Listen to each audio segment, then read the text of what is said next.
हम सनातन धर्मावलंबियों के लिए रामनवमी का विशेष महत्व है। रामनवमी का यह त्यौहार भारत ही नहीं, भारत के बाहर भी बड़े ही धूमधाम से मनाया जाता है। रामनवमी के पावन अवसर पर भगवान राम और आदि शक्ति दुर्गा की पूजा साथ साथ की जाती है। सभी व्यूअर्स का हार्दिक अभिनंदन। अगर अभी तक चैनल को सब्सक्राइब नहीं किए हों तो सब्सक्राइब कर ले, ताकि सभी वीडियो समय पर आपको मिलता रहे। बीच में लाइक शेयर आदि भी कर दें। बढ़ते हैं विषय की ओर। अगस्त संहिता के अनुसार भगवान राम का जन्म चैत शुक्ल पक्ष नवमी तिथि को दिन में दोपहर को हुआ था। उस समय पुनर्वसु नक्षत्र, कर्क लग्न और मेष राशि था। सूर्य और 5 ग्रहों की शुभ दृष्टि भी थी तथा मेष लग्न में चंद्रमा के साथ बृहस्पति विराजमान थे।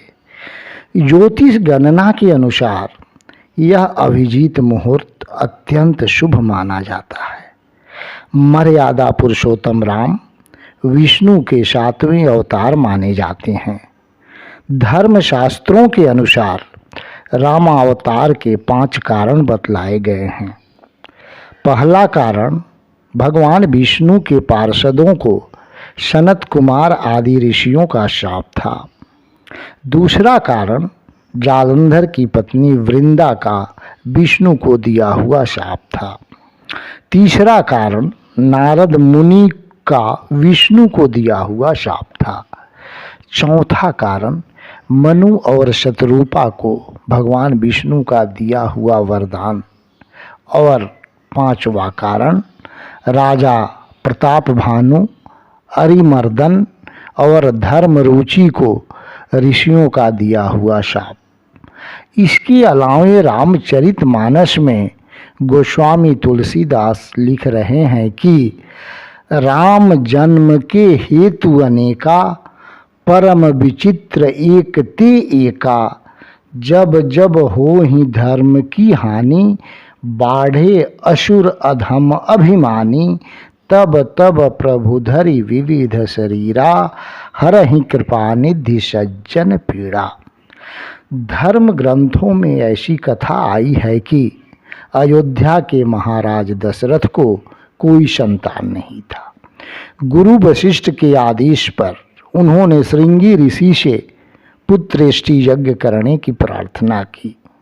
यज्ञ के हवन कुंड से जो खीर निकला उसे तीनों रानियों में बांट दिया गया। समय आने पर माता कौशल्या भगवान राम को, कैकेयी भरत को तथा छोटी रानी सुमित्रा, लक्ष्मण और शत्रुघ्न को जन्म दी। भगवान राम के जन्म के बारे में गोस्वामी जी लिखते हैं, नवमी तिथि मधुमास पुनीता, शुक्ल पक्ष अभिजीत हरिप्रीता। और उसी समय से इस विशेष तिथि को भगवान राम के अवतरण के रूप में या जन्मोत्सव के रूप में रामनवमी मनाया जाने लगा।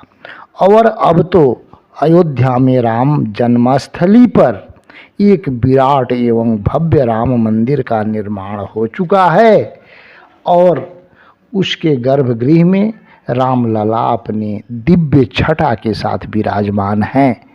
गोस्वामी तुलसीदास अपने महाकाव्य रामचरितमानस की रचना भी रामनवमी के दिन से शुरू किए थे और राम जन्म का वर्णन करते हुए लिखते हैं, भय प्रगट कृपाला दीन दयाला, कौशल्या हितकारी, हर्षित महतारी, मुनि मनहारी, अद्भुत रूप विचारी, लोचन अभिरामा, तनु घन श्यामा, निज आयुध भुजचारी, भूषण बनमाला, नयन विशाला, शोभा सिंधु खरारी।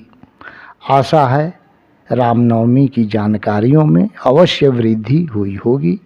धन्यवाद।